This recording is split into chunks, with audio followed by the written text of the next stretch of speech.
Allah, the creator of human beings, talks in his last revelation, the Qur'an, about the embryo stages. Multiple times in different chapters of the Qur'an we get to read verses about the development of embryo, each time revealing more information. Verses of the Qur'an about embryo stages. He created you, all, from a single person, then created, of like nature, his mate. And he sent down for you 8 head of cattle in pairs. He makes you, in the wombs of your mothers, in stages, one after another, in 3 veils of darkness. Such is Allah, your Lord and Cherisher. To him belongs all dominion. Quran 39-6. In this verse we see that Allah clearly says that he creates us in stages, one after another, in 3 veils of darkness. We'll take a closer look at the expression, 3 veils of darkness, later. Let's jump to the next verse. Here is the verse from 22.5 of the Quran. In this verse we are introduced to some new words that we'll inspect later, such as alaqah and mudghah. In chapter 23:14, seen on the screen is a descriptive verse. We see once again those 2 words, alaqah and mudghah, from the previous verse.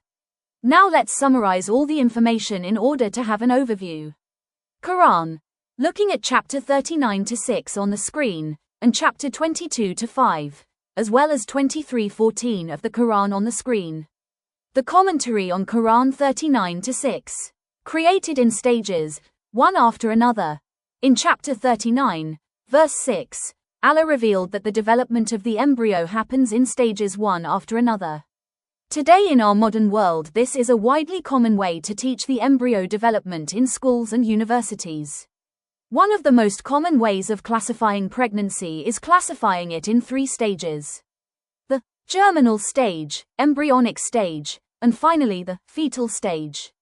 Even within these 3 stages there are sub-stages, which proves the first information of our list to be true.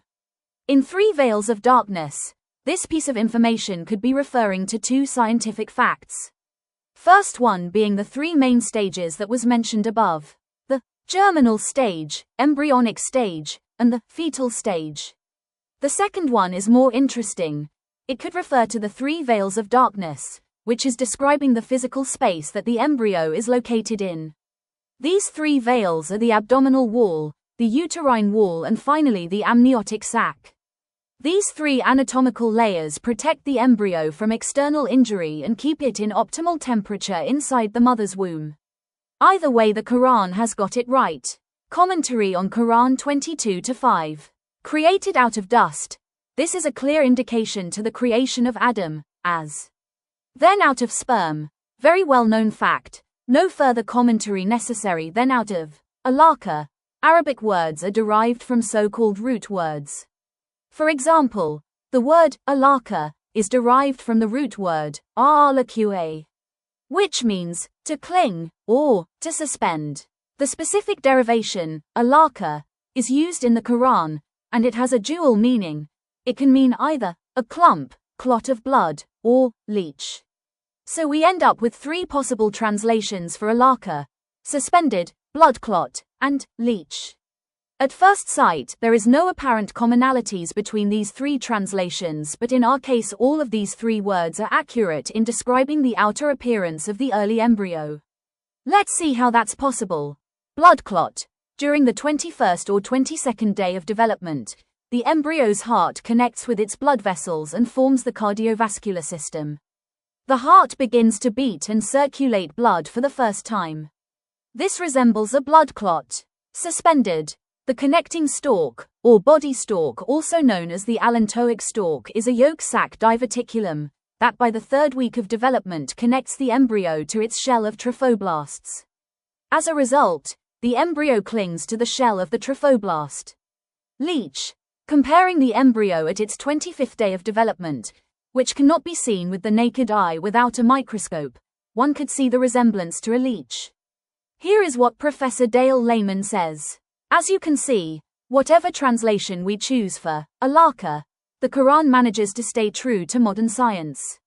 Then out of mudghah, which is partly formed and partly unformed, the word mudghah is translated as chewed meat, morsel of flesh.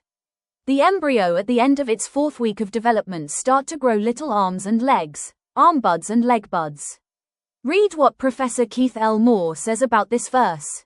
Looking back at this verse of the Quran 22-5, we can see that God explains the first 4 weeks of embryonic development very accurately. Here's more commentary on 23:14. The word for creation is alaqah, which is used in this verse for the creation of bone. If you look closely in the verse, the verb used for muscle is not alaqah, but kasawna, meaning we have covered.